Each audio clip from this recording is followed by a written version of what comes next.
एक जमाना था जब दुनिया में चलता था राजा का बेटा राजा होता है और अमीर का बेटा अमीर होता है। गरीब कभी सपने भी नहीं देख सकता था कि मेरा बेटा भी कभी अमीर बनेगा। इस युग की अगर सबसे खास अगर खोज निकल कर आई है और इस युग की अगर सबसे खास उपलब्धि अगर मानवता के लिए हुई है तो ये बात निकल कर आई है कि अब राजा का बेटा ही राजा नहीं होगा। अगर लगन से लग जाए इंसान और कर्म योग को, अपनी मेहनत को अगर मोमबत्ती बनाकर आगे चलना शुरू हो जाए तो राजा का बेटा ही राजा नहीं होता। अरे देश में बढ़ते बढ़ते चाय बेचने वाले का बेटा भी कभी राजा हो सकता है। इस बात के लिए मैं श्री चंद्र प्रभ जी महाराज, जिन्होंने सैकड़ों सैकड़ों किताबें मानवता को इस बात के लिए दी कि तुम ये मत सोचो कि तुम जहां जन्मे हो वहीं के लिए हुआ है, तुम्हारा जन्म किसी और ऊंचाई को पाने के लिए हुआ है। दुनिया में किसी भी इंसान को ईश्वर ने व्यर्थ ही धरती पर नहीं भेजा है, किन्हीं आसमानी ऊंचाइयों को छूने के लिए भेजा है। हमारे देश के महान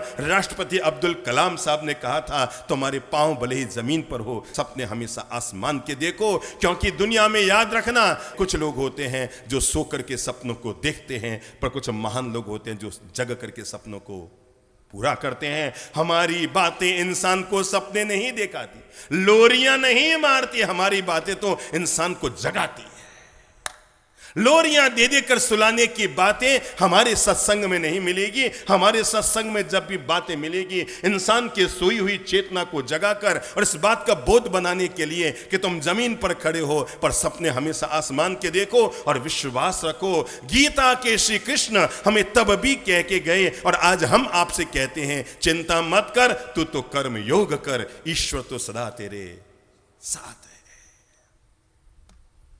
और आज जब हम व्यक्तित्व विकास सप्ताह में प्रवेश कर रहे हैं, आज हम जीवन के सफलता के द्वार कोई भी व्यक्ति जीवन में कैसे खोल सकता है, हम इस बात में प्रवेश कर रहे हैं। तो मैं आपको आज की बात शुरू करूं इससे पहले बता दूं, दुनिया में हर कोई व्यक्ति सफल हो सकता है। केवल इंसान को लगना पड़ता है, अरे एक बार हार जाओ, दूसरी बार हार जाओ, तीसरी बार हार जाओ, पर अभिमन्यु की तरह जीवन में अपने आत्मविश्वास को सदा कायम रखा।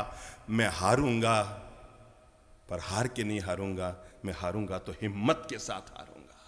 ये अभिमन्यु के वे वचन हर इंसान को अपने जीवन में याद रखने चाहिए। मैं हार भी जाऊंगा तो हार कर नहीं हारूंगा, अपने जब भी हारूंगा तो हिम्मत के साथ हारूंगा। तभी तो हमारा गीत पूरी दुनिया भर में लोकप्रिय है, हिम्मत ना हारिए, प्रभु ना बिसारिए, हंसते मुस्कुराते हुए जिंदगी गुजारिए।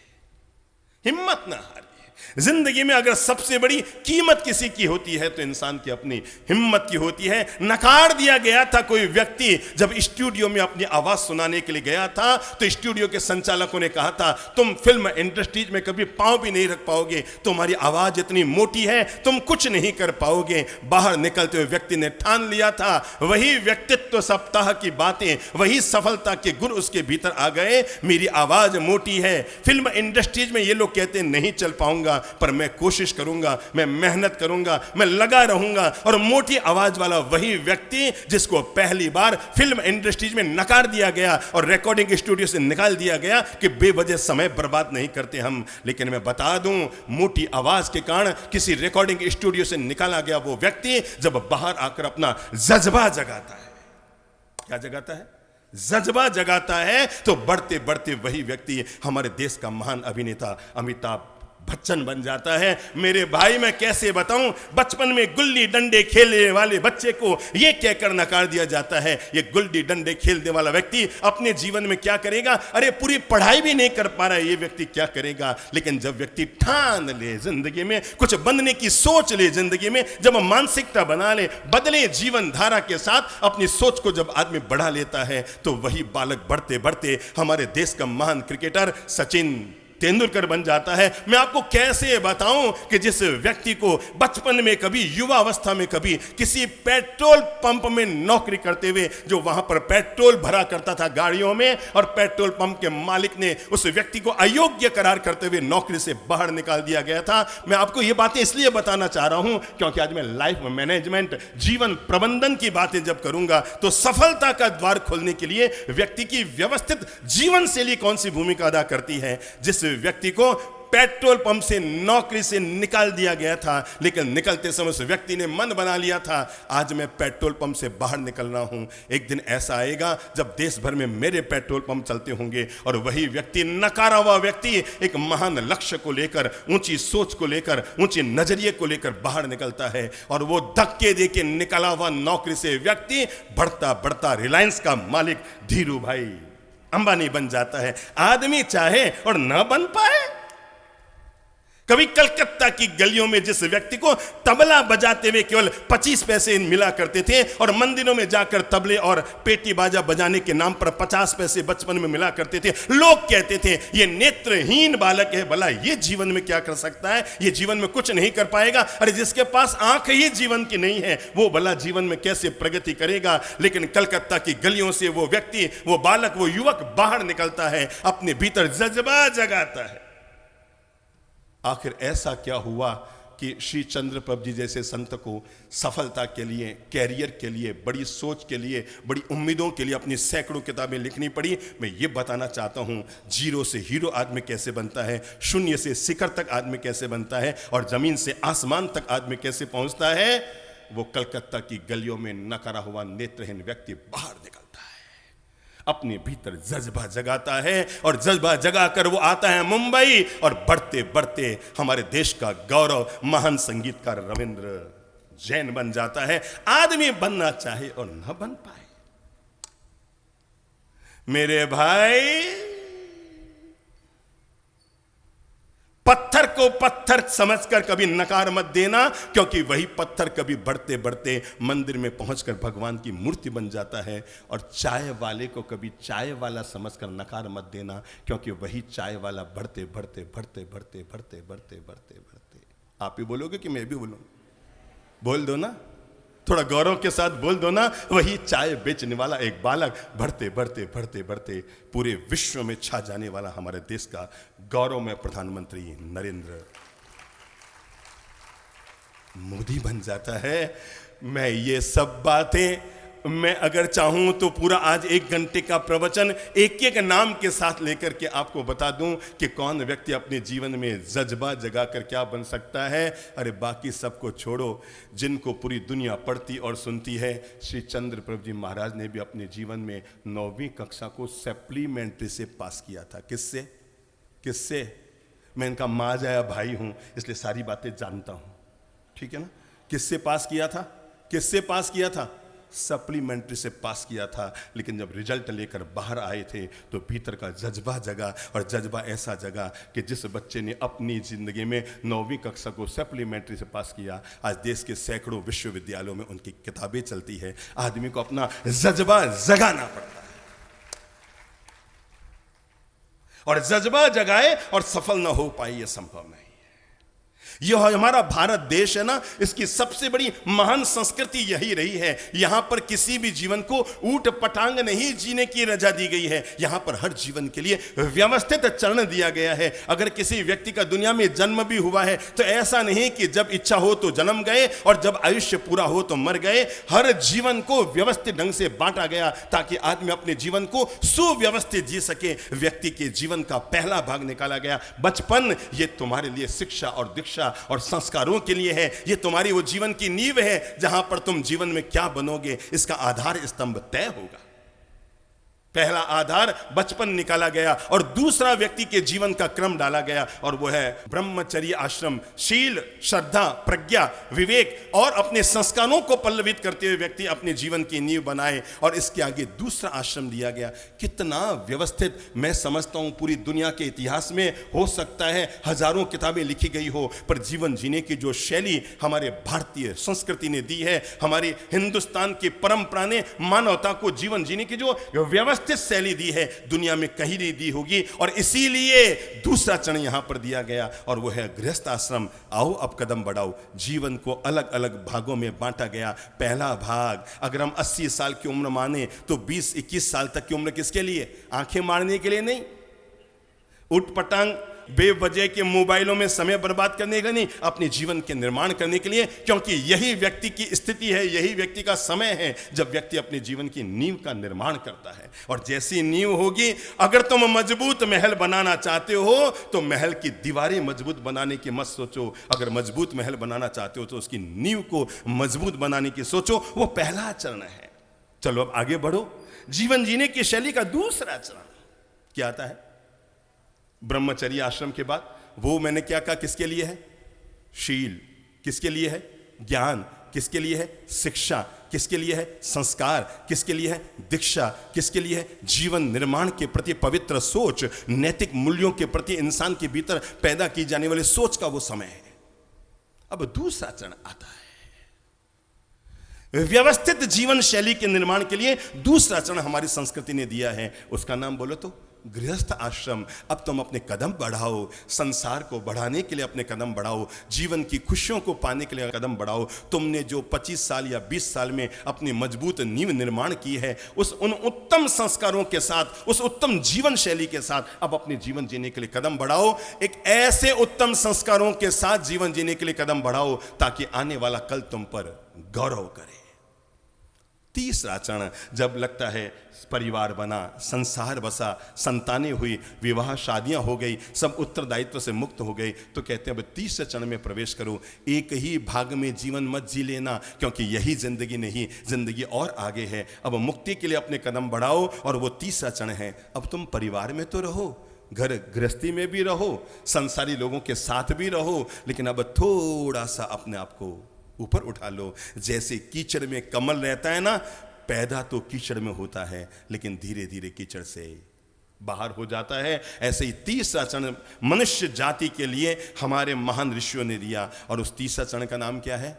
बोलो बोलो, वानप्रस्थ आश्रम। इसका मतलब है, मैं आपको ये बताना चाहता हूँ, हमारे यहाँ हमारी संस्कृति में हम इन बातों को समझ ही नहीं पाए, हम इन बातों को जी नहीं पाए। हमारी जिंदगी केवल 2-3 चीज़ों में बीत के खत्म हो गई, पैसा, बीबी, बच्चे, मकान, दुकान, गाड़ी, बंगला, बस।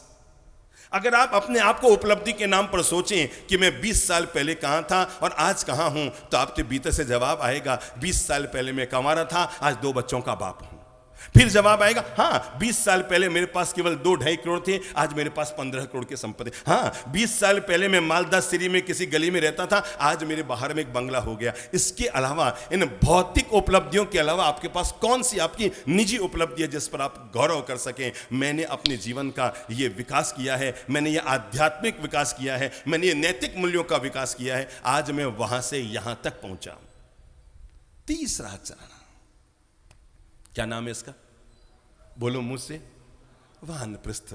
मैं समझता हूं यहां पर जितने लोग बैठे हैं ना, उसमें ब्रिटानिया 50-50। आधे लोग तो ऐसे हैं जो अब पहले और दूसरे में जीने वाले नहीं है। अब कौन सी उम्र आ गई उनके? तीसरे की उम्र आ गई, और वो है अब अपने कदम बढ़ाओ। संसार में रहते हुए भी, परिवार में रहते हुए भी, गृहस्थ जनों के बीच रहते हुए भी, मैं इन सबके साथ रहते हुए मुक्त कैसे जी सकूं? सब है, धन दौलत जमीन जायदाद सब है, पर भीतर में क्या जग गई? मुक्ति की चेतना जग गई। मेरे भाई, जिंदगी में याद रखना, धन ही सब कुछ नहीं होता। आदमी कमाना शुरू करता है, कब तक लगा रहता है बताओ तो? भाई कब तक कमाओगे? पहले ये बताओ, आप जीने के लिए कमा रहे हैं या कमाने के लिए जी रहे हैं? निर्णय कर लो। अगर कमाने के लिए जी रहे हैं तो लगे रहो, ठीक है ना? वो होता है ना, धोबी का गधा।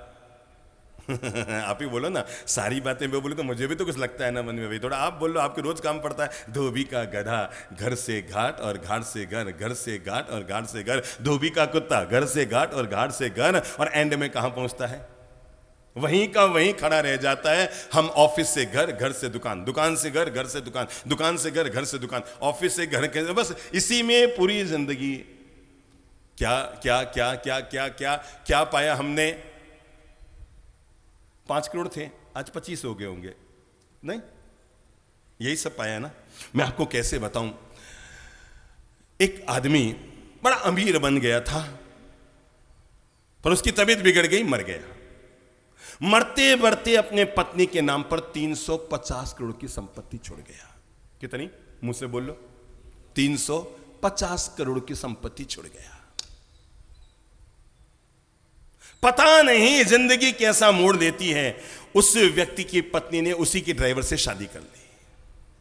देखो मोड़ देखना, उस व्यक्ति की पत्नी ने किससे? उसी के ड्राइवर से शादी कर ली। अब उस कंपनी का मालिक कौन हो गया? ड्राइवर, और वो महिला हो गई। एक दिन कैसे बताऊं, जैसे उसका पति एक दिन मर गया था, 3 साल के बाद वो महिला भी मर गई।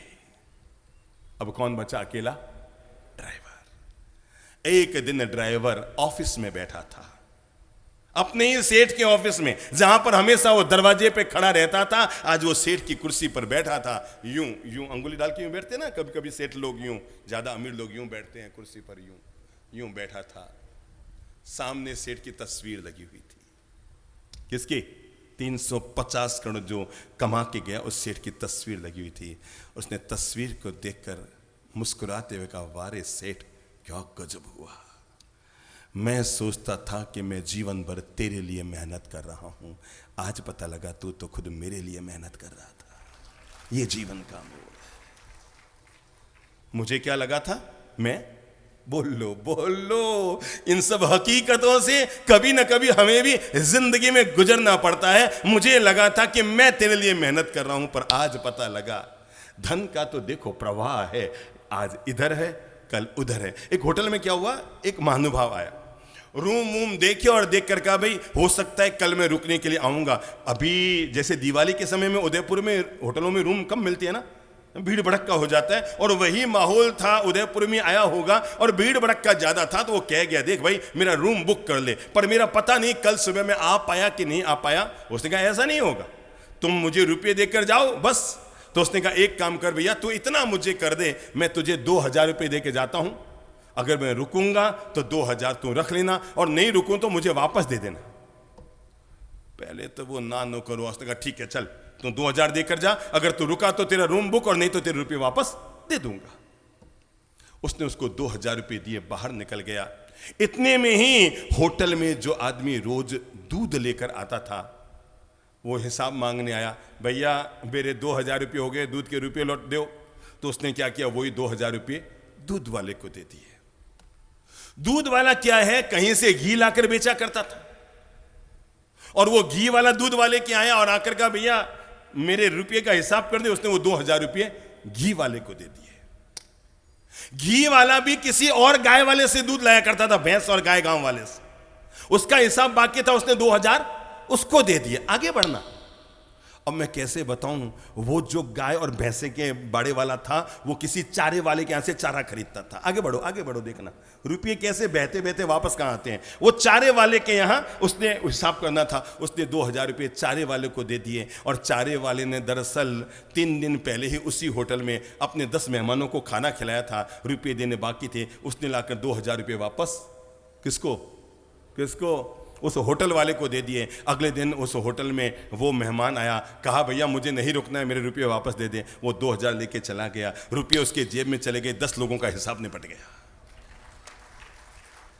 ये धन का प्रवाह है, केवल एक मानसिक प्रवाह हम लिए चलते हैं, कभी इस जेब से उस जेब से, उस जेब से उस जेब में, इस जेब से उस जेब में। इसलिए एक बात तय मानकर चलना, धन बहुत कुछ तो हो सकता है पर सब कुछ नहीं हो सकता।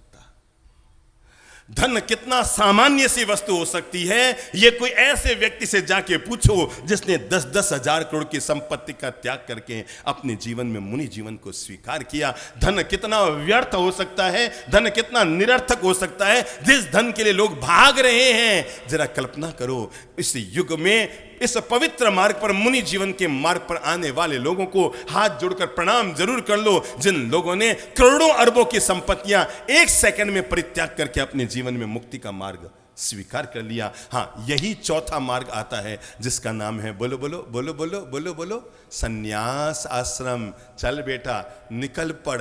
ये युगों युगों से भारत की संस्कृति रही है, और इसीलिए हमारी संस्कृति में अब तक हजारों राजा ऐसे हुए हैं। कितने?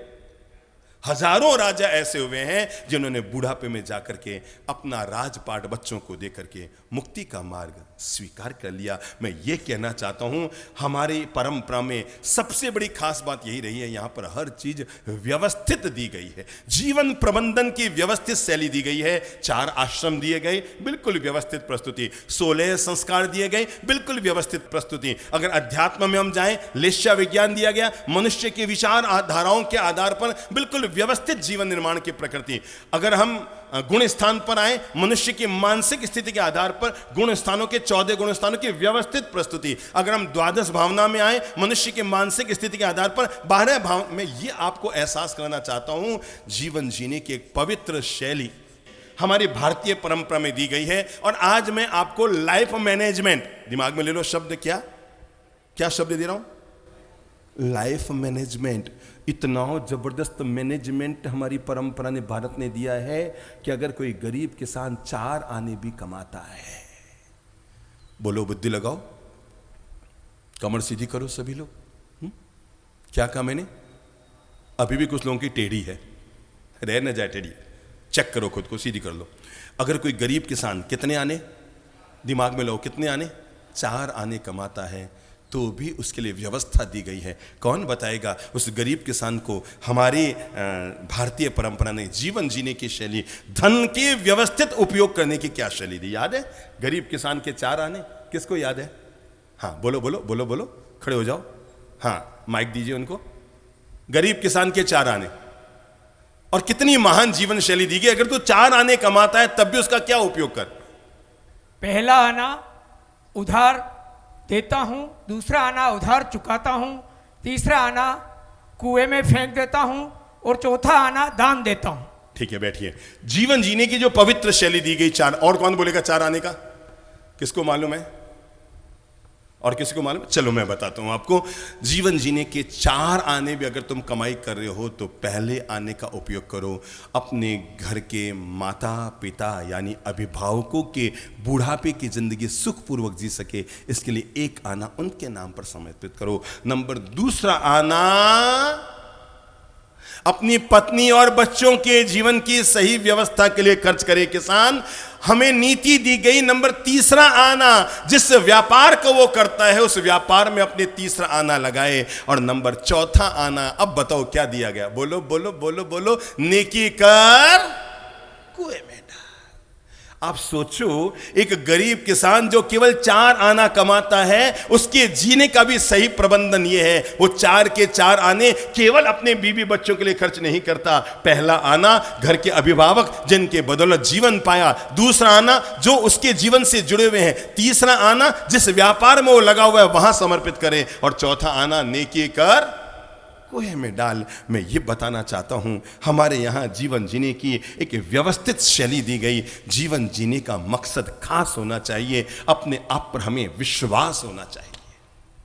जीवन जीने का मकसद खास होना चाहिए, अपने आप पर हमें विश्वास होना चाहिए। जीवन में खुशियों की कमी नहीं है, उन्हें मनाने का असली अंदाज हमारे पास होना चाहिए। उन्हें मनाने का असली अंदाज हमारे पास होना चाहिए। किसी भी व्यक्ति के जीवन में सबसे अनिवार्य कोई चीज है तो वो जीवन प्रबंधन है। मैं अपने जीवन को किस तरह से जीऊं?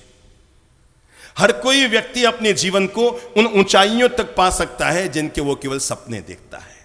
ये मत समझना कि तीर्थंकर बनना केवल महावीर का अधिकार था और बुद्ध बनना केवल गौतम का अधिकार था, या भगवान बनना केवल राम और कृष्ण का अधिकार था। वे भी हम जैसे सामान्य इंसान में से प्रकट होकर आए। ये बताता है कि राष्ट्रपति बनना किन्हीं 2-4 लोगों के अधिकार में नहीं था, और प्रधानमंत्री बनना भी किन्हीं 10 लोगों के अधिकार में नहीं है। इन्हीं जनता में से कोई निकल कर आता है और वो व्यक्ति शिखर तक पहुंचता है। जो व्यक्ति अपने जीवन को सही तरीके से जीने का पाठ सीख लेता है, वो व्यक्ति अपने जीवन में ऊंचाइयों को पाने में सफल हो जाता है।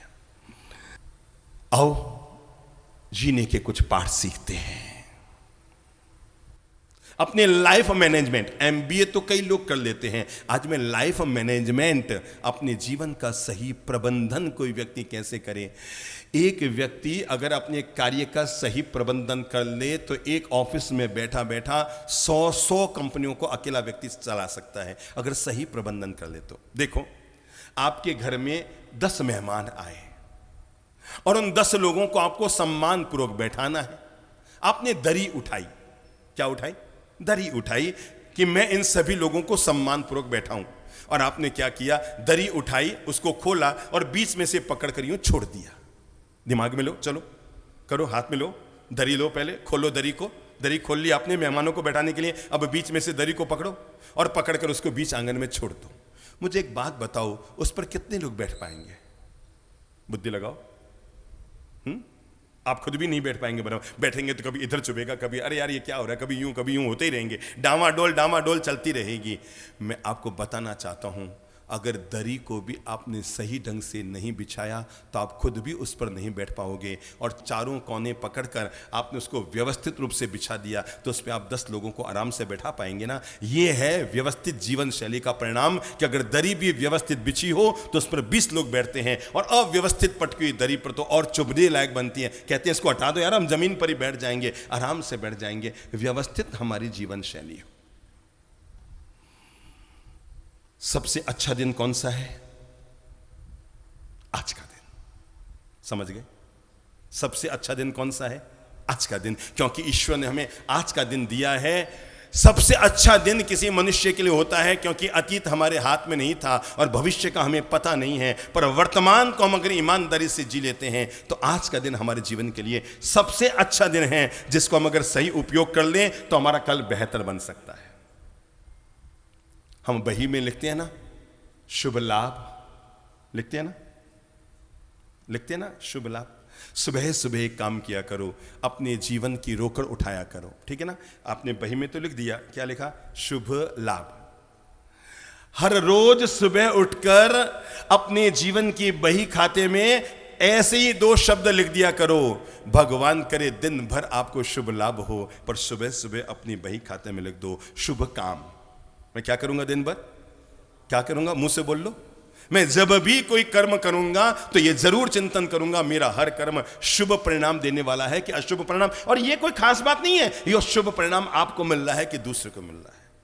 हम जब भी प्रार्थना करते हैं ना, मैं हमेशा सोचा करता था, हमारी भारतीय संस्कृति ने इस प्रार्थना को क्यों जन्म दिया कि सर्वे भवन्तु सुखिनः, जबकि आदमी ऐसा चाहता ही नहीं है। चाहता है कि सर्वे भवन्तु सुखिनः? आदमी चाहता है अहम भवतु सुखिम सर्वे भवन्तु दुखिनः। मैं सुखी हूं, बाकी सब मेरे जीवन में सुख का द्वार खुले, बाकी के भाग्य जाने। पर हमारी संस्कृति में पता था लोगों को। और आप भी ध्यान रखना, जब आप मंदिर में जाके प्रार्थना करते हैं, भगवान मेरा भला कर, भगवान मेरे संकटों को दूर कर, भगवान तू मेरा कल्याण कर, भगवान तू मेरे धन के द्वार खोल, भगवान तू मेरे घर में सुख शांति समृद्धि दे। भगवान कहता है ये अपने लिए मांग रहा है, इसको छोड़ दो। जब आप कहते हैं सर्वे भवन्तु सुखिनः सर्वे सन्तु निरामया, हे ईश्वर इस दुनिया में सभी लोग सुखी हों, सभी लोग निरोगी हों, सभी लोग समृद्ध हों और सभी लोग जीवन को खुशियों से जिए। मैं आपको आज राज बता रहा हूं, जब आप परमात्मा से ये प्रार्थना करते हैं सबको खुशियां मिले। परमात्मा सबको खुशियां देता है। बस आज ये चाबी अपने झुमके में डालकर ले जाना हमारी सीख की चाबी। और चाबी इतनी सी है, जब आप कहते हैं भगवान तो सबको खुशियां दे, सबको स्वस्थ रख, सबको निरोगी कर, सबको समृद्ध बना, सबके जीवन को सुख से भर दे, तो भगवान ऐसा करता तो है, पर इसकी शुरुआत हमेशा आपसे करता है। जो व्यक्ति सर्व सुख की कामना में जीता है, भगवान उसके जीवन में सुख की काम करता है। और जो स्व सुख की, बोलो तो शब्द बोल लो, सर्व सुख और दूसरा स्व सुख। जब आदमी स्व सुख के लिए कामना करता है, सर्व सुख की प्रार्थना करने वाला व्यक्ति भगवान श्री कृष्ण की तरह सारथी होता है। और स्व सुख की कामना करने वाला कोई व्यक्ति शकुनी की तरह स्वार्थी होता है। इसलिए हमारी जब भी प्रार्थना हो, याचना हो, कामना हो, आराधना हो, उपासना हो, भक्ति हो, प्रभु से कोई याचना हो, प्रभु के श्री चरणों में कोई हमारी अरदास हो, तो उस अरदास में केवल ये मत कहना मेरे बीबी बच्चों का कल्याण कर, हे भगवान तू मेरे इनका कल्याण कर, तू कह भगवान तू सबका भला कर। और दुनिया में नियम है, जब आप कहेंगे पधारो भाई सभी लोग भोजन करने चलो, तो आपकी बारी तो फोकट में आई गई ना। अब आप तो अंदर घुस गए। लोगों का क्या नियम होता है पता है? लोग बड़े स्वार्थ प्रकृति के होते हैं, अपना अपना भला करना चाहते हैं। चलो मैं पूछूं, आदरणीय वीरेंद्र बाबू खड़े होइए, तो समझो कि आप यहां से ओशिया का या रामदेवरा का या जैसलमेर का या नाकोड़ा का संग लेकर गए, 3-4 बसों में लेकर गए, कभी निकाला है कि नहीं? निकाला है ना। संग एक और निकाल लेना। अब अपन केसरी जी का निकालेंगे ना, हाँ। तो संग लेकर गए और आपके मन में आया भाई अपने संबोधि धाम के गुरुजी ने, चंद्रप्रभ जी बाप जी ने, ललित प्रभ जी ने अपने यहाँ चौमासा किया है, चलो अपन एक रात जोधपुर संबोधि धाम में बिताएंगे। अब वहां पर आए और आपके पास लगभग 150 लोग हैं साथ में, 3 बसें, 2 इनोवा, एक कार भी है आपकी खुद की, तो लगभग 150 लोग हो गए ना। तो 150 लोगों के लिए कितने रूम चाहिएंगे? ऐसे 10 रूम बहुत है बाबू। 150 लोगों को 10 रूम। भाई साहब, आदमियों का संग निकालना है, बकरियों का थोड़ी निकालना है। ऐसे मत अगर करो। सुविधा है बाबू जी तो ज्यादा है, नहीं तो नहीं कम नहीं से नहीं कम नहीं सब नहीं में। नहीं नहीं, ऐसे मत करो, फिर लोग कहेंगे भाई ऐसे नहीं ऐसे नहीं। नहीं ऐसे तो बाबू जी 75 हो तो भी कम है। हाँ, ये बात भी सही की, 75 भी कम है। लोग तो बड़े आराम से सोना चाहेंगे। वही बात। खुद का किराया लगे तो एक में 4 लोग घुसना चाहेंगे, किराया दूसरे के लगे तो हम तो भाई आराम से सोइए, तू तेरी सोच। अच्छा तो समझ लो, फिर भी मैं समझता हूं अगर 150 लोग हैं, वहां पर एक रूम में 4 बेड है, तो अब बुद्धि लगाओ लगभग कितने चाहिएंगे? 40। हाँ, लगभग 35-40 रूम चाहिएंगे।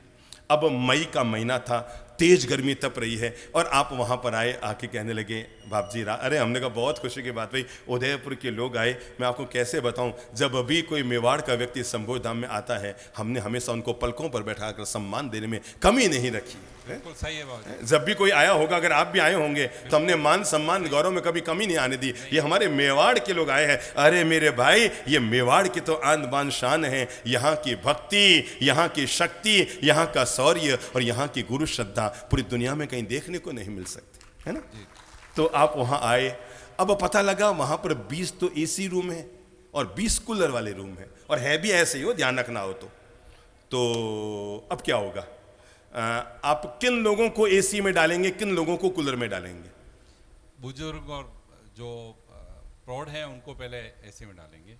वैसा बात वो बोलो जिसमें सच्चाई भी हो। सच्चाई है बाबू जी। 99% बूढ़े लोग पंखे में सोए हैं और 99% घर में बेटे बेटियां और उनकी दुल्हनी एसी में सोई है। अगर ये सच न हो तो अपने घर में जाके आज देख लेना। 99% घरों में, हो सच बता रहा हूं मैं, 99% घरों में बूढ़े लोगों के, पता है मैं किसी घर में जाता हूं ना, जाते ही ओह बाप जी पधारो, बाप जी पधारो, बाप जी पधारो, फिर वो कहते हैं बाप जी हमारे सारे कमरों में पगड़िया कर दो।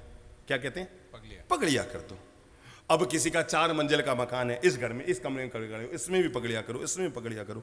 रोटी बोराते हैं, एक हजम हो जाती है 8, इधर भी पगड़िया, इधर भी पगड़िया, इधर भी, ये गलिया पगड़िया करते करते फिर वो बड़ी वाली बहू कहते नहीं बाप जी मारे कमरे में पगड़ियो, फिर वो कहते नहीं बाप जी मारे कमरे में पगड़ियो, फिर वो कहते नहीं बाप जी मेरे कमरे में तो आपको पगड़िया करना ही पड़ेगा। अब होता क्या है, बहुओं के रूमों में जाता हूँ तो मतलब वो बड़ी वाली, वो क्या कहते हैं, टीवी आजकल है ना, LCD टीवी, बड़ी वाली टीवी, और ऊपर क्या एसी, अरे वाह सबकी बुद्धियां काम कर रही है, एसी, और 1-1 फीट का मोटा गद्दा है, टनाटन सबके बेडरूम बने रहते हैं बहुओं के। फिर वो लास्ट में नीचे लाते हैं, बाप जी दादी सर रूम में चलो मंगलिक सुनाओ, कट चलो दादी सर रूम में चलो मंगलिक सुनाओ। फिर हम दादी सा के रूम में जाते हैं, वहां वो गुर गुर गुर गुर गुर गुर। अब बुद्धि लगाओ क्या चल रहा है, पंखा सबको पता है। और वो भी कहां से आया पता है क्या? पुराना घर जब छोड़ा था, नया घर बनाया था, तो सोचा ये पंखा ले लो दादी सा के। मुझे लगता है प्रवचन तो आप ही पूरा दे रहे हैं, मुझे बोलने की जरूरत ही नहीं है ना। अब वो पंखा के लगा गुर गुर गुर गुर गुर गुर गुर गुर चल रहा है। और फिर वो बहुएं कहती हैं बाबू जी गुरुदेव हमारी दादी सा को नींद नहीं आती, आप कोई मंगलिक सुना दें उनको नींद आ जाए।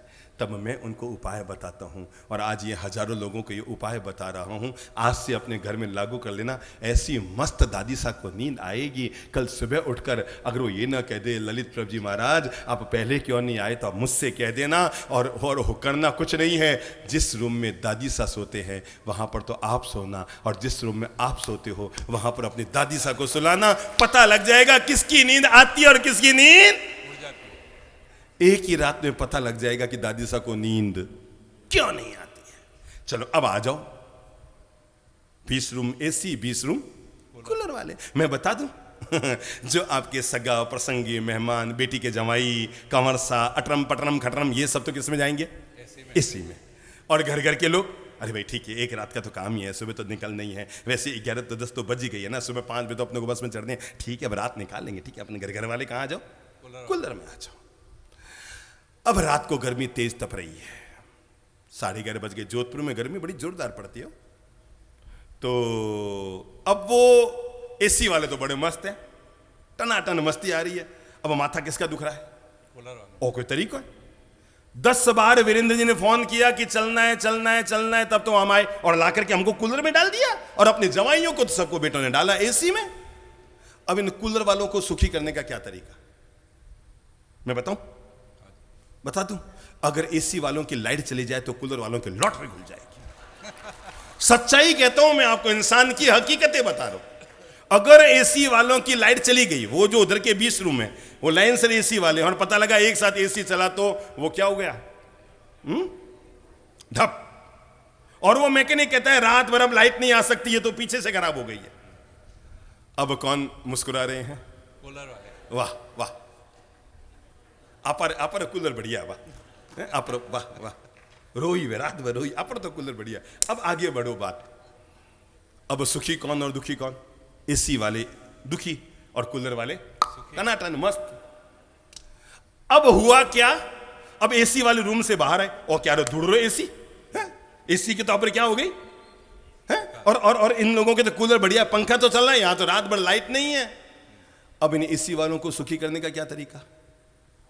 वही क्या जो हाल एसी वालों का हुआ, अब कूलर वालों को सुखी करने का। कूलर वालों के अगर लाइट चली गई तो एसी वालों की फिर क्या होगा? सब लोग रूम से बाहर आएंगे, वाह वाह वाह, अपन आराम से, वाह लाइट गई लाइट गई। आपको पता है अमेरिका में लाइट जाए तो लोग पावर हाउस फोन करते हैं। क्या? अमेरिका में लाइट जाए तो लोग पावर हाउस फोन करते हैं। जापान में लाइट जाए तो लोग फ्यूज चेक करते हैं, उनका पावर हाउस कभी खराब नहीं होता। और इंडिया में लाइट जाए तो लोग पड़ोसी को चेक करते हैं। बस यही वर्क बता रहा हूं मैं आपको। सही बात। अच्छा, पड़ोसी को चेक करके शांत नहीं हो जाते हैं? पड़ोसी को चेक करते हैं, मुन्ने को कहते हैं जा देख रहा आंटी लाइट है कि नहीं, कहते हैं ना, और वो आकर कहते लाइट नहीं है तो आपको शांति, आपको माथा फोड़ी कब? जब वो आके कहे उनके तो लाइट है तो पापा को फोन कर, अपने क्यों नहीं है? अगर पूरे कॉलोनी में दिन भर लाइट नहीं है तो नो टेंशन, पर 3 घर में लाइट नहीं है और 2 घर में नहीं है तो हम हो जाते हैं अटेंशन, अरे हमारे घर में लाइट क्यों नहीं है? मैं ये बताना चाहता हूं, हम लोग सुख पाकर या सुखी देखकर सुखी कम होते हैं, हम खुद को सुखी देखकर सुखी होना ज्यादा महसूस करते हैं। मेरा जो प्रभु जी बड़े अच्छे व्यक्ति हैं, आप ताली बजा लो इनके लिए। कभी संग निकालो, चले जाना भाई। मैंने कहा दुनिया में सबसे अच्छा दिन आज का दिन है। दुनिया में अगर आप दूसरा काम कर सके, ध्यान रखें, दुनिया में सबसे बड़ी जरूरत इंसान को सद्ज्ञान की होती है। किसकी? सद्ज्ञान की होती है।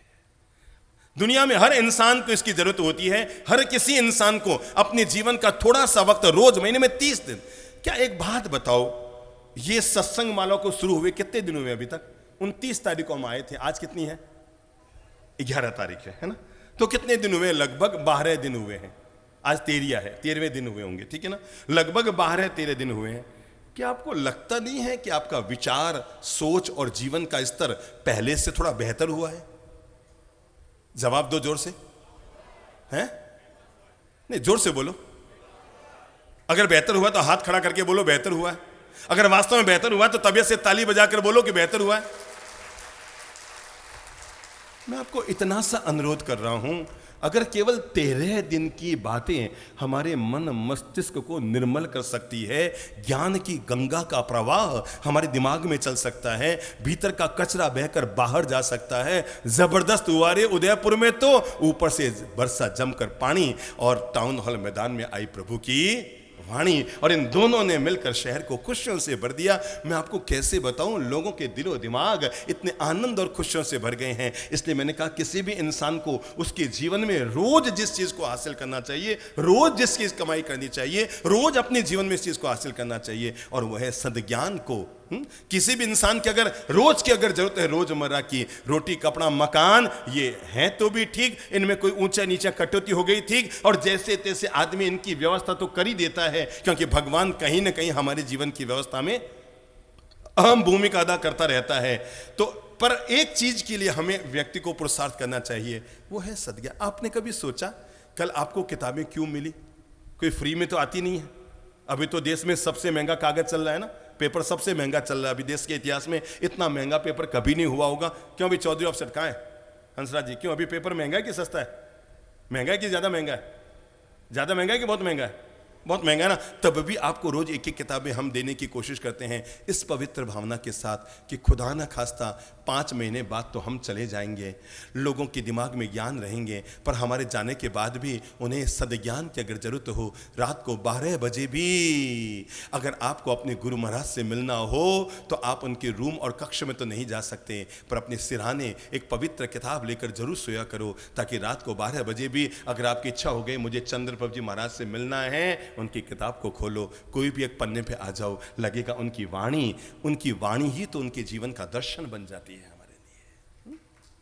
इसलिए हम इन पवित्र किताबों को निःशुल्क लोगों को उपलब्ध। मैंने तो अपने जीवन में, मैं आपको क्या बताऊं, मैंने मंदिरों के निर्माण पे या धर्मशालाओं के निर्माण पे या उपधानों पे या इन सब पे बुद्धि कम लगाई। मेरे बचपन से ही मुझे जीवन में एक शौक रहा, और वह है पवित्र किताबें घर घर तक जाए, क्योंकि हर एक पवित्र किताब भगवान का मंदिर होता है। मंदिर में हम 50 लाख का खर्चा करते हैं, हमें वहां जाना पड़ता है। किताब एक 50 रुपए की होती है, मंदिर बनकर हमारे घर में आती है और घर घर जाकर जीवन को उजाला देती है। इसलिए हमारे देश के संविधान निर्माता अंबेडकर साहब ने कहा था कि अगर तुम्हारे पास 1 रुपया है तो 50 पैसे से रोटी खाना, पर 50 पैसे की पवित्र किताब जरूर खरीदना। रोटी तुम्हारे पेट को भरेगी और एक पवित्र किताब तुम्हारे जीवन को महान बना देगी। पवित्र विचार, पवित्र किताब हमारी जीवन में होने ही चाहिए। तो हमने कहा इंसान के लिए अगर रोजमर्रा की कोई जरूरत है तो वो है पवित्र ज्ञान, पवित्र सोच, पवित्र विचार। हाँ, इंसान के जीवन की अगर सबसे बड़ी ताकत है तो उसके भीतर पलने वाला प्रेम है। परिवार का प्रेम, इंसान का प्रेम, मानवता का प्रेम, हर जाति वर्ग वर्ण का प्रेम। और इसके लिए व्यक्ति को अपनी मानसिकता बड़ी रखनी पड़ती है। हर किसी व्यक्ति के प्रति प्रेम इंसान के मन में जरूर हो, प्रेम की सद्भावना इंसान के जरूर में हो। हाँ, किसी भी इंसान के जीवन में सबसे बड़ी चीज अगर बचाने लायक होती है वो होता है सदुपयोग करने के लिए आदमी का अपना समय। बोल लो मुंह से, क्या? समय। पल पल इसका उपयोग कीजिए, क्योंकि दुनिया में हर चीज वापस लौट कर आ सकती है। बेटा रूठ गया तो वापस मनाया जा सकता है, देवता रूठ गए तो वापस मनाए जा सकते हैं, गुरु रूठ गए तो वापस मनाए जा सकते हैं, पर समय छूट गया तो वापस लौटाया नहीं जा सकता। दुनिया में एक ही चीज है जिसे इंसान कभी वापस नहीं ला सकता, वो उसका टाइम है। इसलिए जिंदगी में कभी भी हम लोग, पता है, जब भी किसी से पूछो और भाई साहब क्या कर रहे हैं, ठीक है बैठे हैं, टाइम पास कर रहे हैं। टाइम पास नहीं कर रहे हैं, टाइम को आप पास कर रहे हो और टाइम आपको फेल कर रहा है। अगर आप ठाले निठल्ले बैठकर टाइम को पास कर रहे हैं तो सावधान रहें, आप तो टाइम को पास कर रहे हैं पर समय आपको अनुत्तीर्ण कर रहा है। अमेरिका की घटना बताऊं। एक उपवन, बड़ा बगीचा था, सैकड़ों लोग घूमने के लिए आए हुए थे। इतने में ही एक व्यक्ति इधर से आया, एक व्यक्ति इधर से आया, और उसने आते ही एक दूसरे को कहा, और भाई कैसे हो? अरे हाँ, तुम किधर के? मैं इंडिया का। तुम इंडिया के? मैं भी इंडिया का। दोनों अपने इंडिया के मिले एक जगह। वाह भाई वाह, मजा आ गया। दोनों अपने इंडिया, भारत के। इंडिया में किधर? राजस्थान। तुम राजस्थान का है? मैं भी। क्या? राजस्थान का। अपन दोनों है क्या? राजस्थान, मेवाड़। तू मेवाड़ का, तू भी मेवाड़ी, मैं भी मेवाड़ी। तो मेवाड़, उदयपुर। तुम उदयपुर में रहता है क्या? भगवान ने मेल मिलाया, तुम भी उदयपुर का और मैं भी उदयपुर का। उदयपुर में किधर? हिरणमगरी में। हिरणमगरी में? अरे वाह, क्या गजब मेल है। हिरणमगरी का कौन सा सेक्टर? 4। तू 4 में रहता है? अरे गजब, मैं भी हिरणमगरी 4 में, तू भी। दोनों अपन एक ही जगह से आए। वहां कौन से मकान में रहता है? मकान नंबर 233। तू 233 में रहता है? क्या गजब, मैं भी सेक्टर 4 के 233 नंबर मकान में रहता हूं। तो उसने कहा, तुम्हारे पापा जी का नाम कि हीरालाल जी मेहता? तेरे पापा जी का नाम हीरालाल जी मेहता? मेरे पापा जी का नाम भी हीरालाल जी मेहता। तो लोगों ने पूछा, बे तुम कर क्या रहे हो? उसने कहा, कुछ नहीं, टाइम पास कर रहे हैं, दोनों भाई भाई हैं बस। दोनों सगे क्या है, भाई भाई है, बस टाइम पास कर रहे हैं। याद रखना, अगर हम व्यर्थ में टाइम पास करेंगे, ये हमारा बेशकीमती टाइम हमें फेल कर देगा। आज जब हम लाइफ मैनेजमेंट, जीवन प्रबंधन की गुर सीखना चाहते हैं, तो मैं जीवन प्रबंधन का गुर आपको देते हुए कहूंगा, जैसे दुनिया में MBA चलती है, वैसे ही जीने की कला का पाठ में जब हम आए हैं, तो हम यहां MLA बन रहे हैं। क्या बन रहे हैं? वो MLA नहीं, चुनाव वाले। ये जीवन प्रबंधन का जब हम पाठ पढ़ रहे हैं, और वो हम लाइफ मैनेजमेंट का गुर सीखेंगे। जैसे MBA में क्या गुर सिखाया जाता है? बिजनेस मैनेजमेंट, व्यापार का पाठ पढ़ाया जाता है। यहां पर भी हर आदमी को पढ़ाया जा रहा है, यहां हर आदमी को MLA बनाया जा रहा है, और MLA यानी लाइफ मैनेजमेंट में आदमी को मास्टरपीस बनाने की कोशिश की जा रही है। जीवन तो मालवाहक ट्रक की तरह है। क्या है? ट्रक की तरह है। तय आपको करना है, आप इस ट्रक में कोयले भरते हैं या हीरे भरते हैं, ये आपको तय करना है। जीवन तो हमें परम पिता परमेश्वर की ओर से वरदान रूप में मिला है। आप चाहें तो इसको इतनी ऊंचाइयां दे सकते हैं कि दुनिया आप पर गौरव करे, और आप चाहें तो आप इतने नीचे आ सकते हैं। जीवन तो राम को भी मिला और जीवन रावण को भी मिला। दोनों की राशि एक। पक्की बात, राम और रावण दोनों की राशि एक। पर फर्क कहां रहा? जीवन जीने की शैली में ऐसा फर्क रहा कि एक दुनिया में भगवान बन गए, एक दुनिया में भगवान बन के पूजा जा रहा है, और दूसरा दुनिया में फूंका जा रहा है। यह फर्क जीवन जीने की शैली में हुआ। आए तो दोनों ही मां के पेट से होंगे दुनिया में, आए तो दोनों ही मानव जीवन में है दुनिया में।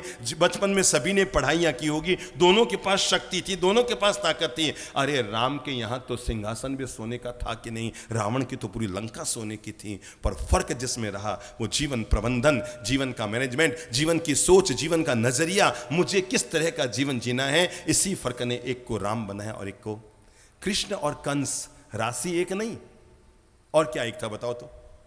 कृष्ण और कंस, राशि तो एक थी, और क्या चाहिए? दोनों का खून एक।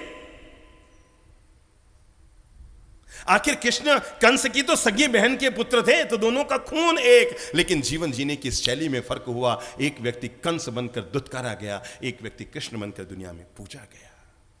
महावीर और गौशालक दोनों एक युग में पैदा हुए, एक समय पैदा हुए। गौशालक तो कई वर्ष तक महावीर के साथ रहा, उनकी सेवा में चला होगा, लेकिन इतने मात्र से जीवन का कल्याण नहीं हुआ। महावीर तीर्थंकर बन गए, दुनिया में पूज्य हो गए, और गौशालक वहीं का वहीं रह गया। मैं ये बताना चाहता हूं, जीवन इंसान जो बनाए वो बनता है। मां के पेट में से शरीर निकल कर आता है, जीवन निकल कर नहीं आता है। जीवन हम बनाते हैं, उसका हम निर्माण करते हैं, उसको ऊंचाई देते हैं, हमें तय करना होता है। मेरे भाई जरा बोलो तो, भगवान को अंग्रेजी में क्या बोलते हैं? बोलो बोलो बोलो बोलो, सब बोलो। भगवान को अंग्रेजी में क्या बोलते हैं? गॉड। गॉड की स्पेलिंग बोलिए, GOD। पक्की बात? एक बार इसको पलट कर बोलो तो। कुछ फर्क है? नहीं, कुछ फर्क है कि बड़ा फर्क है? नहीं, बड़ा फर्क है कि बहुत बड़ा फर्क है?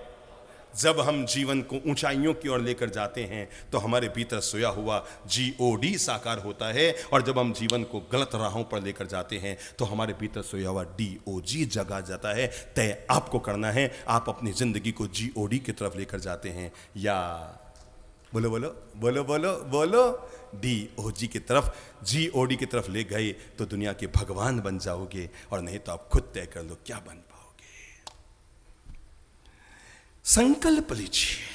जब हम आज जीवन मैनेजमेंट, जीवन प्रबंधन का पाठ सीख रहे हैं, तो कमर सीधी करके अपने आप के लिए संकल्पबद्ध होइए। नंबर 1, मैं अपने जीवन को बहुत ईमानदारी, निष्ठा से जीऊंगा। मैं अपने स्वास्थ्य, समृद्धि, आनंद के प्रति जागरूक रहूंगा, और मैं न केवल अपने कल्याण के लिए, मैं लोक कल्याणकारी गतिविधियों में भी अपनी सेवाएं जरूर दूंगा। आपने देखा होगा इस बार जो चातुर्मास समिति बनी, क्या लिखा हुआ देखो तो सामने?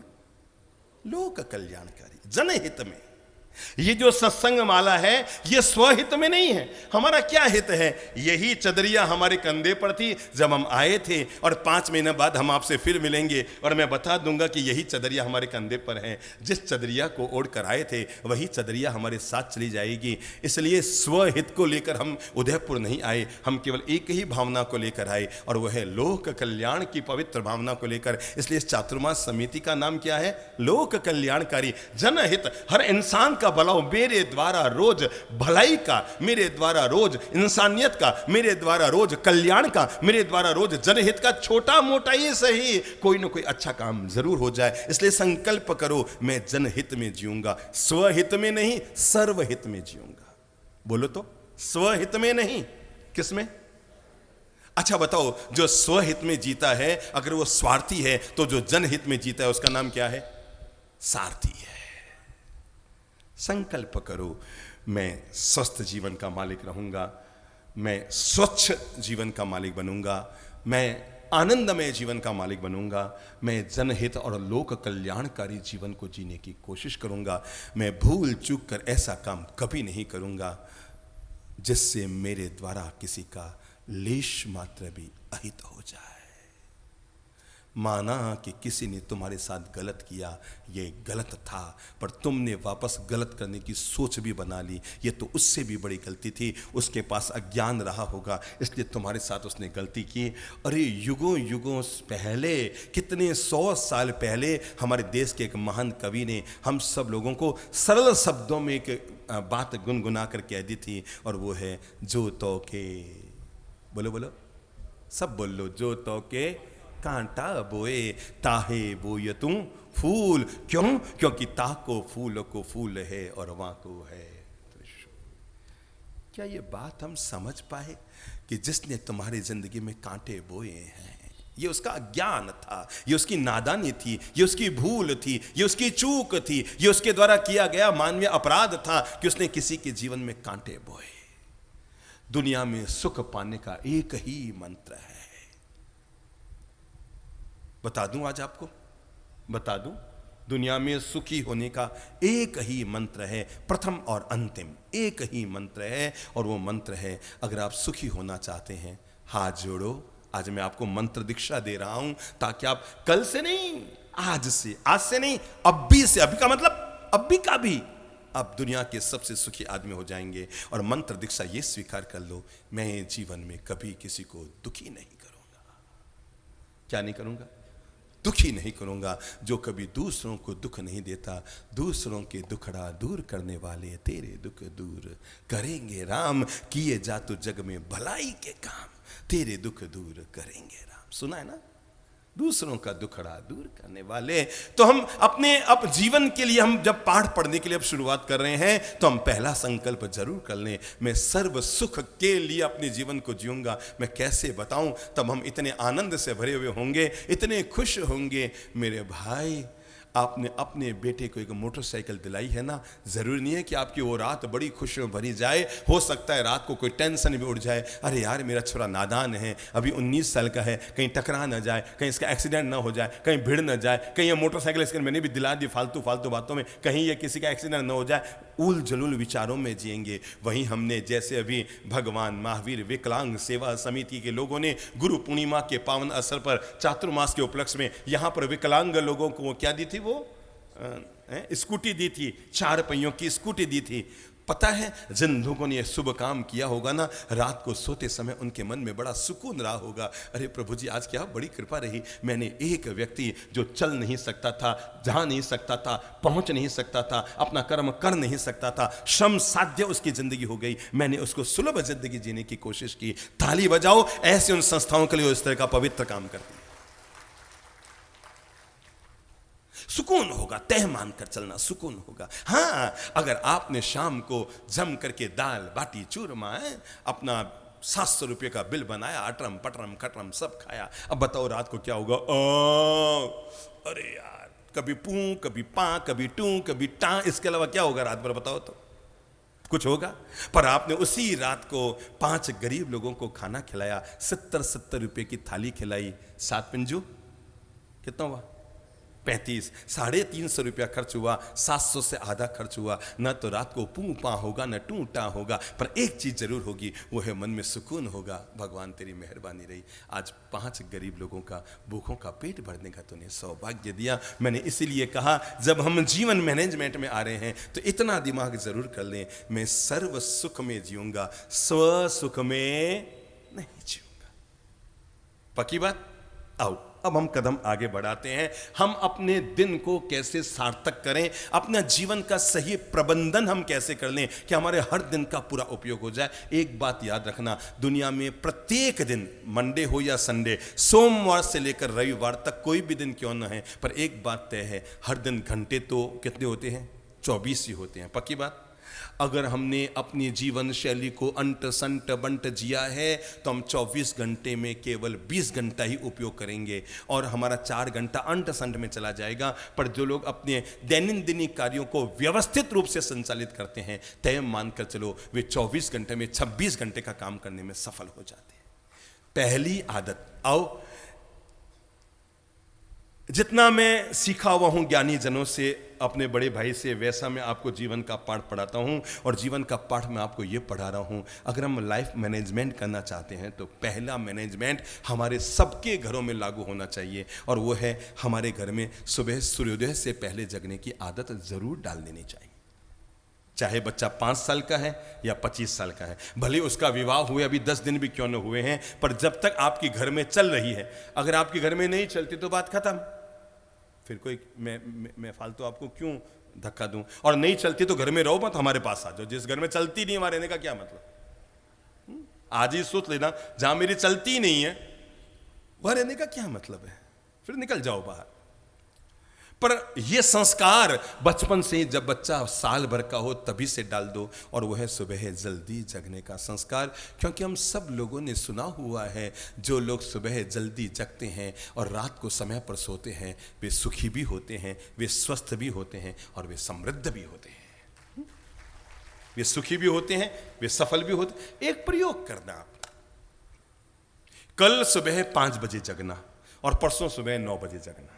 देखो, मैं प्रयोग बता रहा हूं, क्या होगी आपकी मानसिक स्थिति में फर्क। सुबह अगर आप 5 बजे पहले दिन जगे हैं, तरोताजगी के साथ जगेंगे, ओ श्री प्रभु शरणम, सदगुरु शरणम, अरे गुरुदेव की बड़ी कृपा रही, आज तो भगवान ने क्या 5 बजे जगा दिया, प्रभु तेरी जय हो, प्रभु तेरी जय हो। नहा धो के तैयार हुए, आरती वारती करने का मन होगा, मन बड़ा ताजगी से भरा होगा, और सीधे बंद कमरे में अंधेरे में सोए थे, और अचानक 9 बजे आप जगे, और जगकर जैसे बाहर आओगे,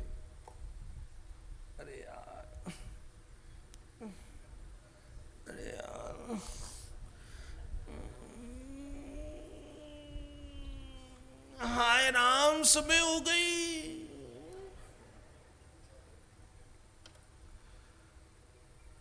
आंखें बिल्कुल चुंधियाई चुंधियाई रहेगी। देखना आप, जो लोग सुबह 8 बजे जगते हैं ना, बंद अंधेरे कमरे में से सीधे बाहर आते हैं, ऐसे उनकी आंखें रहती है चुंधी चुंधी आंखें, आधी तो खुल ही नहीं पाती है।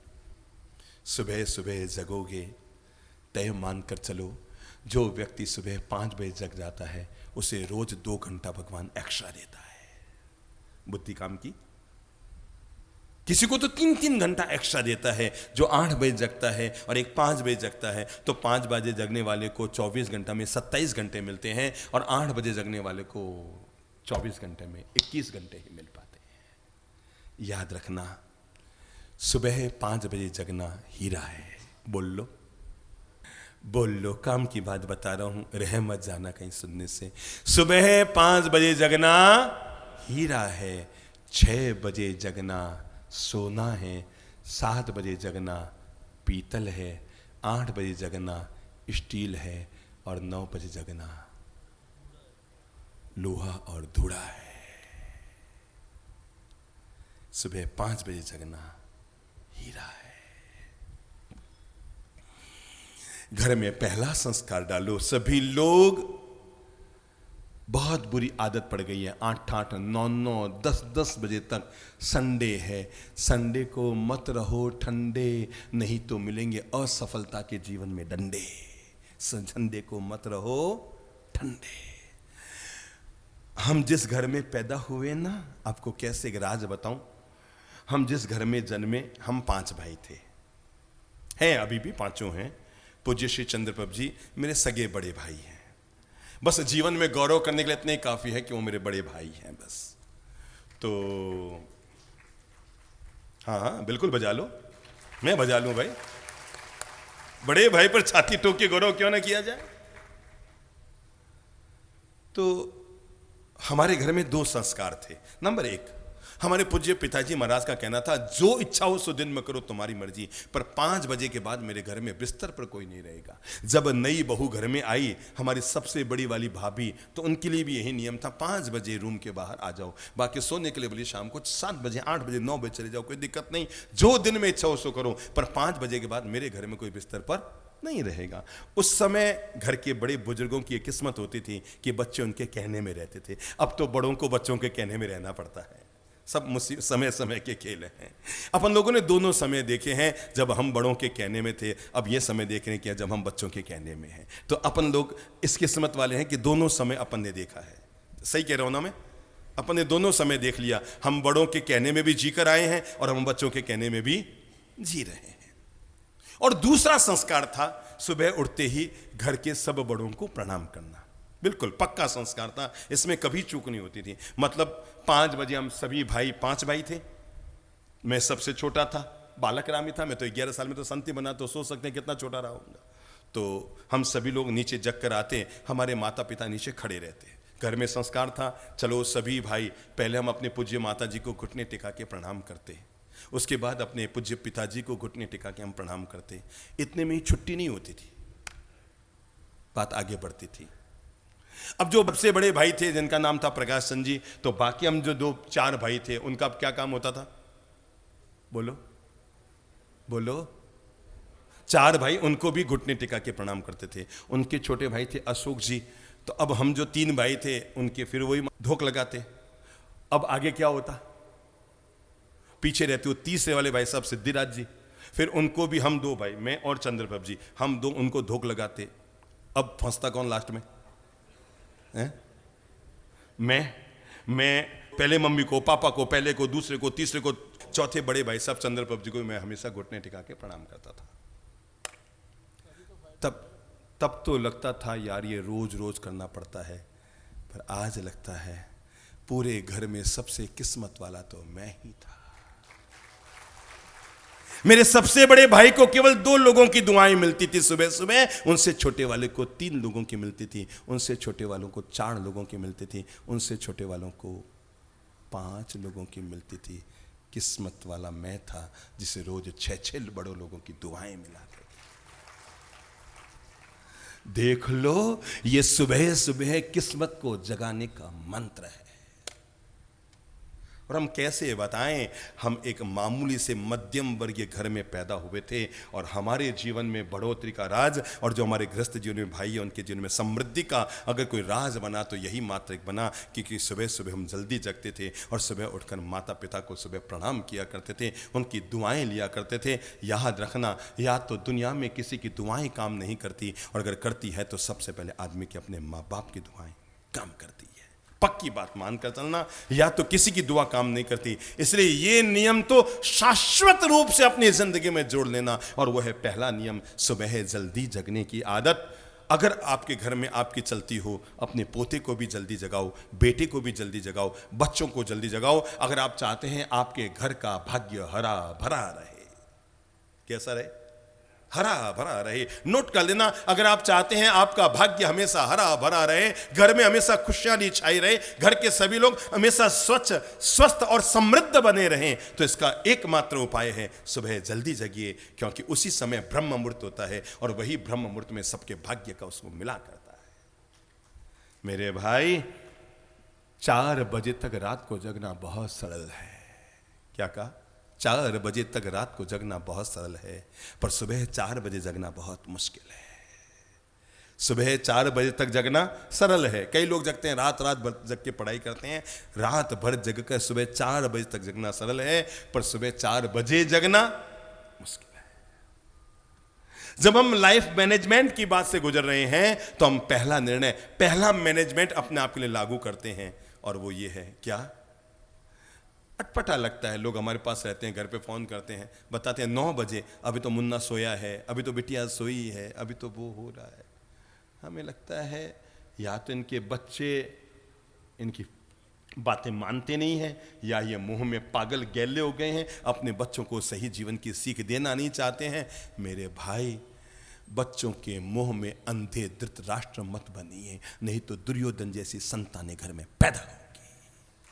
अगर बच्चों के मुंह में अंधे बनकर आप धृतराष्ट्र बनते रहे तो आने वाले कल को आपके घर में दुर्योधन के अलावा कुछ नहीं मिलेंगे, वही दुर्योधन और वही दुशासन। संकल्प लीजिए, मैं रोज सुबह जल्दी जगूंगा और अपने घर के लोगों को इस बात के लिए प्रेरित करूंगा कि वे रोज सुबह जल्दी जगें, सुबह जल्दी जगें, सुबह जल्दी जगें। सुबह 5:30 बजे जग जाओ, बस 5 बजे नहीं 5:30 बजे जग जाओ, और सर्दी के मौसम में 6 बजे जग जाओ और रात को 10:30 बजे सो जाओ। आदत डालो, शाम को सूर्यास्त से पहले भोजन करने की आदत डाल लो, ताकि 3 घंटे का आपको समय मिले पानी पीने के लिए, खाए पिए चीज को आप हजम भी कर सकें। हर सुबह जगने के बाद नहा धोकर जब आप तैयार हो गए, तब आप 1 घंटा अपने आप के लिए अगर दे सकते हैं तो दीजिए। अगर आपको लगता है 1 घंटा ज्यादा हो रहा है तो 30 मिनट दे दीजिए। अगर आप 1 घंटा दे सकते हैं तो 20-20 मिनट में 3 भाग कर रहा हूं, और अगर आप 30 मिनट दे सकते हैं तो 10-10 मिनट में 3 हिस्से कर रहा हूं। और अगर आप 1 घंटा दे सकते हैं तो पहला अपना 20 मिनट दीजिए अपनी शारीरिक ऊर्जा के लिए, या तो मॉर्निंग वॉक कर लीजिए या फिर योगा कर लीजिए सुबह सुबह। अगर आप दूसरा 20 मिनट देना चाहते हैं तो जरूर दीजिए, और अपनी प्राण ऊर्जा को जागृत करने के लिए प्राणायाम का प्रयोग जरूर कर लीजिए। अगर आप तीसरा 20 मिनट देना चाहते हैं तो जरूर दे dीजिए, और वह है अपनी मानसिक शांति और आध्यात्मिक ऊर्जा को प्राप्त करने के लिए ध्यान और ईश्वर की प्रार्थना जरूर कर लीजिए। समझ गए? 1 घंटे के 3 भाग, 20-20 मिनट। अगर आपको लगता है आपके पास आधा घंटा है तो फिर 3 भाग, कितने मिनट? 10-10 मिनट। और 10-10 मिनट में आप यह संकल्प कर सकते हैं, मैं पहला 10 मिनट अपनी शारीरिक शक्ति, शारीरिक ऊर्जा, उसको प्राप्त करने के लिए मैं या तो मॉर्निंग वॉक करूंगा, टहलूंगा, घूमूंगा, योगा करूंगा, और कुछ नहीं कर सकते ना, मैं तो कहूंगा जो घर में बिखरा हुआ सामान है ना, उसी को सजा सजा कर किचन में सुबह सुबह चले जाया करो। यहाँ डिब्बा पड़ा है शक्कर का, यहाँ बेसन पड़ी है, वहाँ आटा पड़ा है, वहाँ पर नमक की डिब्बी पड़ी है, सबको उठा उठा कर व्यवस्थित जगह पर रख दो। अच्छा, योगा में करते क्या है? यूं करते हैं, यूं करते हैं, यूं करते हैं, यूं करते हैं। उसमें यही होगा ना, ये उठाई गिलास यहाँ से वहाँ रखी, ये डब्बा उठाया यहाँ से वहाँ रखा, हाथ हो रहा है ना, योगा ही तो हो रहा है, और क्या हो रहा है? योगा का योगा हो जाएगा, और घर वाली ताली बजाएगी, वो अलग। अरे वाह मोरा साहब, क्या गजब आए, रोज मेरा किचन सजा हुआ मिलता है। सुबह सुबह सुबह सुबह योग कर लो, सुबह सुबह प्राणायाम कर लो, सुबह सुबह ध्यान कर लो। ये सब वे कीमती औषधियां हैं जो हमारे पूरे दिन को, न केवल दिन को अपितु तो पूरे जीवन को स्वस्थता का आधार देती है। ये सब वे कीमती औषधियां हैं जिनका हमें रोज प्रयोग करना चाहिए। हाँ, दूसरा काम जरूर कर लो, और वह है माता पिता के चरण स्पर्श करने का सौभाग्य जरूर ले लीजिए। सुबह उठकर उन्हें प्रणाम जरूर कीजिए, इससे आपका भाग्य हमेशा तेजस्वी रहेगा। जिस शरीर से आपका निर्माण हुआ है उसके सिर पर जब उनका हाथ आएगा, एक बार कल्पना कीजिए, आप अपनी मां के पेट से निकले थे, अब वही हाथ आपके सिर पर आ रहा है, तो दोनों की प्राण ऊर्जा एक हो गई कि नहीं? दोनों की प्राण ऊर्जा, अरे जिस हाथ का, जो हाथ आपके सिर पर आ रहा है उसी शरीर से आपके शरीर का निर्माण हुआ है, तो हूबहू वही प्राण ऊर्जा दोनों की एक हो रही है। और जब वो बासी मुंह मां कहेगी, भगवान थारो कल्याण करे, मैं आपको कैसे कहूँ, 100 दिन नहीं करेगा, पर आखिर 101वें दिन तो भगवान को भी आपकी माँ की बात माननी पड़ेगी और आपका कल्याण करना पड़ेगा। ये बात आज घर पे जाकर डायरी में नोट कर लीजिएगा। सुबह सुबह उठकर अपने पूज्य बड़ों का चरण स्पर्श जरूर कीजिए, जरूर जरूर कीजिए, क्योंकि ऐसा करने से आपका भाग्य हमेशा तेजस्वी रहेगा। हाथ जोड़े, दोनों घुटने टिकाए, 2 हाथ, 2 पांव, 1 शीश, ये पांचों जब नमते हैं तो इसको कहते हैं पंचांग प्रणाम। क्या कहते हैं? पंचांग प्रणाम। और जब हम पंचांग प्रणाम करेंगे माता पिता को तो उनके आशीर्वाद जरूर मिलेंगे। मुझे नहीं पता भगवान की सेवा करने से माँ बाप मिलते हैं कि नहीं मिलते हैं, मैं दावा नहीं कर सकता, पर मैं हाँ एक बात का दावा कर सकता हूँ, माँ बाप की सेवा करने से भगवान मिलते हैं। ये दावे के साथ कैसे? ये तो दावा है, लिख के रख लेना। आप भले लिख के लिया ना, मैं नीचे साइन कर दूंगा मेरे कि मेरा दावा है कि माँ बाप की सेवा करने से भगवान मिलते हैं। बोल लो, मिलते हैं, 100% मिलते हैं। कर सकते हैं तो जरूर कर लो एक काम, और वो है आपको दिन भर में जो भी काम करने हैं, लगभग 100 में से 1-2 व्यक्ति की अच्छी आदत होती है और जिसे हम सभी लोग लागू कर सकते हैं। और वो है दिन भर में आपको जो भी काम करना है, आप सुबह सुबह एक कोरे कागज पर, क्योंकि सुबह सुबह आपका दिमाग फ्रेश है, ज़्यादा उल जुलूल विचार, माथा फोड़ी, छाती कूटे नहीं है, तो सुबह सुबह 5 मिनट बैठकर आज मुझे ये काम करना है, ये काम करना है, ये काम करना है, ऐसा करना है, वैसा करना है, लगभग उनको अनुक्रम से उनको लिख लीजिए। और फिर दिन में आप पाएंगे अगर आपने उन सारे कार्यों को सुबह अनुक्रम से लिख लिया है तो उन सारे कार्यों को आप आराम से दिन भर में संपन्न करने में सफल हो जाएंगे। और नहीं तो उठपटांग उठपटांग उठपटांग चलता रहा तो अब जैसे समझ लो आपको दिन भर में 10 काम करने हैं, एक इधर है, एक उधर है, एक इधर है, एक बीच में है। अब आप पहले इधर जाके आ गए, फिर उधर जाके आ गए, फिर बीच वाले नहीं। अगर आपने व्यवस्थित लिख लिया ना, आप क्रमशः एक एक काम करेंगे और करके आ जाएंगे। आपको पता है पोस्टमैन जब या कुरियर वाला व्यक्ति जब डाक बांटने के लिए निकलता है तो सारी चीज़ों को एक थैले में नहीं डालता। वो क्या करता है बताओ? पहले उनको व्यवस्थित क्रम देता है। पता है ना आपको? पहले वो ये वाला मोहल्ला आएगा, फिर ये गली आएगी, फिर ये कॉलोनी आएगी, फिर ये आएगा, ऐसे वो व्यवस्थित रखता है और क्रमशः चलता रहता है। इसका यह नंबर ये दिया, फिर अगला नंबर। फिर आप सोचो अगर उसने यूं ही सारी चिट्ठियों को उठाया और उठाकर थैले में डाल दिया, वो बांटने चला है तो 100 चिट्ठियों को बांटने में 100 दिन लग जाएंगे। समझ गए ना? व्यवस्थित। जिस कार्य को भी करना है उस कार्य की सूची बना लो। एक काम और कर लो अपने जीवन में मैनेजमेंट लागू करने के लिए, और वो है जितना हो सके स्वावलंबी जीवन जीने की कोशिश कीजिए। क्या कहा? अगर आप बूढ़े भी हो गए हैं, आपको पानी पीना है तो पूरी कोशिश कीजिए मैं खड़ी होकर के पानी ले लूं, क्योंकि अगर आप चलते फिरते रहे तो जिंदगी बनी रहेगी, और अगर आपने चलना फिरना बंद कर दिया तो जिंदगी अटक जाएगी। पान सड़े घोड़ा अड़े और विद्या भी सड़ जाए। नहीं उपयोग करोगे तो पान सड़ जाएंगे, नहीं उपयोग करोगे तो घोड़े अड़ जाएंगे, और नहीं उपयोग करोगे तो विद्या दिमाग से खिसक जाएगी। ऐसी जिंदगी है अगर आप चलते फिरते रहे। मैं कैसे बताऊं, हमारे पूज्य पिताजी महाराज जब 82 साल के थे ना, तब भी वो कभी किसी से जल का कहते नहीं थे। भले ही उनके शरीर में ताकत नहीं होती थी, धीरे धीरे उठते थे। हम कहते बाप जी हमें कह देना, नहीं बेटा, उनका सिद्धांत था जो चले वो ही चरे। क्या था? बोलो आप भी, जो चले वो ही चरे। क्या? दोबारा बोलो, जो चले वो ही चरे।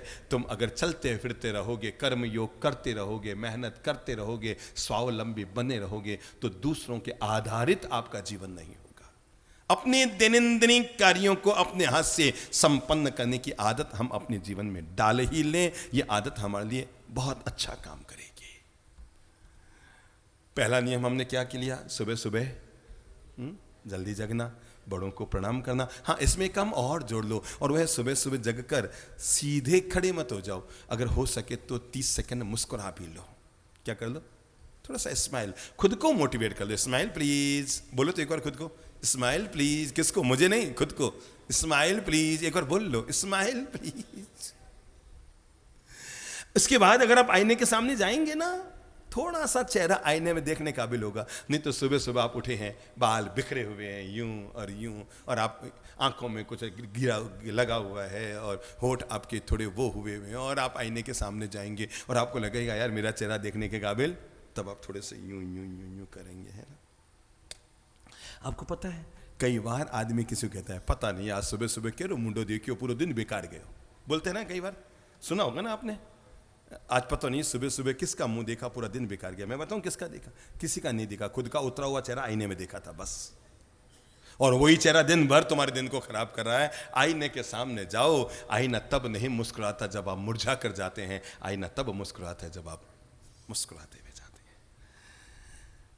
3-4 छोटे-छोटे बातें और जोड़ लो जिंदगी में, और वो है भोजन जब भी करो ना तो हाथ धो लिया करो, और अगर हो सके तो थाली भी धोकर पी लिया करो। भोजन में कभी भी झूठन मत डाला करो, उतना ही लो थाली में कि व्यर्थ न जाए नाली में। बिल्कुल भी भोजन को झूठा मत डाला करो।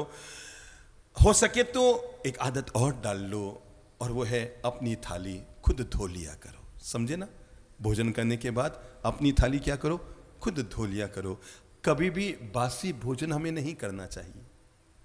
रात का बचा हुआ खाना न तो सुबह भिखारी को देना चाहिए, न हमें खाना चाहिए।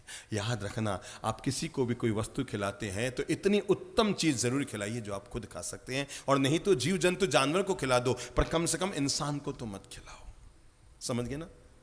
आपको लगता है रात की दाल थी, आपने फ्रिज में रख दी, सुबह उठा थोड़ी थोड़ी खट्टी हो रही है, अरे देख बाहर कोई जा रहा है क्या, भिखारी को दे देना। आपने 2 रोटियां और वो दाल उस भिखारी को दे दी और खा ले बेटा खा ले, भूखा ना खा ले। उसने खा भी ली। एक बार आप आंख बंद के सोचना, कहीं आपसे पुण्य के नाम पर पाप तो नहीं हो गया है? आपको कैसे बताएं, आपने 4.5 रुपये की दाल और 2.5 रुपये की रोटी, कुल मिलाकर 7 रुपये का माल उसको खिलाया। बेचारा बीमार पड़ गया, शाम को अस्पताल पहुंच गया, 1000 रुपये का बिल बन गया। बताओ तो सही, आपने पुण्य कर लिया या पुण्य के नाम पर कुछ और कर लिया? न गलत चीज खाऊंगा, न अपनी ओर से दूसरों को खिलाऊंगा। मैनेजमेंट इतना और कर लो कि जब भी हम कपड़े पहनेंगे, हमारे कपड़े मर्यादित भी हो और शालीन भी हो। समझ में आ रही है? हमारे कपड़े क्या हो?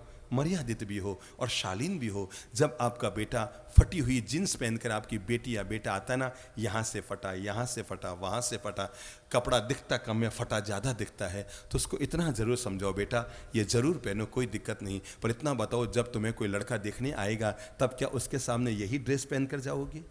पूछो उसको। जब कोई लड़का तुम्हें देखने आएगा तो क्या तुम यही ड्रेस पहन कर जाओगे? क्यों नहीं पहन कर जाओगे? क्योंकि उस समय आप अपने आप को टिप टॉप दिखाना चाहते हैं। जब एक लड़का आपको देखने आता है तब भी आप फटे हुए कपड़े नहीं पहनते। यहाँ तो पूरी दुनिया आपको देख रही है, तो क्यों ना हम रोज शालीन कपड़े पहने। समझ रहे हैं मेरी बात आप? अच्छा बताओ, आपके लड़कों की शादी हुई होगी ना, लड़कियों की शादी हुई होगी ना, और जब वो लड़का लड़के मिलने गए थे तो वो फटी हुई जींस पहन के गई थी या ड्रेस वगैरह कुछ अच्छे कपड़े पहन के गई थी? क्या हुआ था? बोलो ना आप, मुंह से बोलो ना। मैं गलत बोलूं तो बोलो। नहीं महाराज साहब, हमने अपने बच्चों को फटे हुए कपड़ों में भेजा था। हैं? बोलो, फटे हुए कपड़े में भेजा था? क्यों नहीं भेजा था? आपको पता है कि फटे हुए कपड़े में गई तो घर के लोग पसंद नहीं करेंगे। तो अपने बच्चों को सिखाओ, बेटा जब वे लोग तुम्हें पसंद नहीं करेंगे तो दुनिया तुम्हें कैसे पसंद करेगी। कपड़ों की शालीनता जरूर होनी चाहिए, सभी लोगों के लिए, पुरुषों के लिए भी होनी चाहिए, महिलाओं के लिए भी होनी चाहिए, बच्चों के लिए होनी चाहिए, बिटियाओं के लिए होनी चाहिए, सबके लिए होनी चाहिए। वस्त्रों की शालीनता और मर्यादा ज़रूर होनी चाहिए। हमें ध्यान रखना चाहिए, अगर हमारे घर में कोई मेहमान आ जाए तो उसे कभी भी भार नहीं मानना चाहिए, अपितु भाग्य मानना चाहिए। क्योंकि भगवान श्री महावीर ने कहा था, वो गृहस्थ धन्य धन्य होता है जिसके घर में कोई अतिथि भोजन करके जाता है, और उससे धन्य वो होता है जिसके अतिथि के रवाना होते समय वो घर का मालिक कामना करता है, भगवान फिर कोई अतिथि को भेजना। जो औरों को खिलाकर खाते हैं वो प्रसाद बन जाता है, जो केवल खुद ही खुद खाते हैं वो विषाद और खाना बन जाता है। तो औरों को खिलाकर खाने की आदत डालें। अगर हो सके तो एक काम अपने जीवन में और जोड़ लें, और वो है जब भी किसी के साथ पेश आएं, चेहरा उतार कर पेश ना आएं। बात बिगड़ भी गई, बात बोल भी गई, सामने वाले ने कभी आपका अपमान किया भी था, आज वो आपके सामने आ रहा है, प्लीज अपनी प्रस्तुति हमेशा शानदार होनी चाहिए।